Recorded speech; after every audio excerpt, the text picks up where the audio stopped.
Brothers and esteemed fathers, Paul said, listen to me as I offer my defense. When they heard him speaking in their own language, the silence was even greater.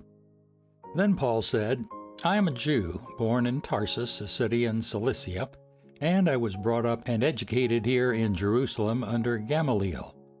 As his student, I was carefully trained in our Jewish laws and customs. I became very zealous to honor God in everything I did, just like all of you today. And I persecuted the followers of the Way, hounding some of them to death, arresting both men and women, and throwing them in prison. The high priest and the whole council of elders can testify that this is so. For I received letters from them to our Jewish brothers in Damascus, authorizing me to bring the followers of the Way from there to Jerusalem in chains to be punished. As I was on the road approaching Damascus about noon, a very bright light from heaven suddenly shone down around me. I fell to the ground and heard a voice saying to me, Saul, Saul, why are you persecuting me? Who are you, Lord? I asked. And the voice replied, I am Jesus the Nazarene, the one you are persecuting.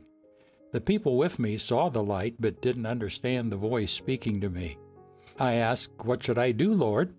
And the Lord told me, Get up and go into Damascus, and there you will be told everything that you are to do.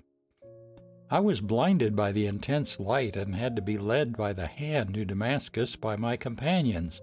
A man named Ananias lived there. He was a godly man, deeply devoted to the law, and well regarded by all the Jews of Damascus.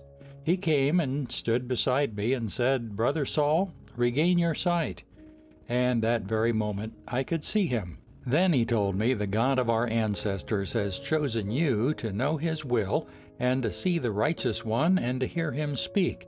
For you are to be his witness, telling everyone what you have seen and heard. What are you waiting for? Get up and be baptized. Have your sins washed away by calling on the name of the Lord. After I returned to Jerusalem, I was praying in the temple and fell into a trance. I saw a vision of Jesus saying to me, Hurry, leave Jerusalem, for the people here won't accept your testimony about me. But Lord, I argued, they certainly know that in every synagogue I imprisoned and beat those who believed in you, and I was in complete agreement when your witness Stevan was killed. I stood by and kept the coats they took off when they stoned him. But the Lord said to me, Go, for I will send you far away to the Gentiles. The crowd listened until Paul said that word. Then they all began to shout, Away with such a fellow! He isn't fit to live! They yelled, threw off their coats, and tossed handfuls of dust into the air. The commander brought Paul inside and ordered him lashed with whips to make him confess his crime. He wanted to find out why the crowd had become so furious. When they tied Paul down to lash him, Paul said to the officer standing there, Is it legal for you to whip a Roman citizen who hasn't even been tried? When the officer heard this, he went to the commander and asked, What are you doing? This man is a Roman citizen.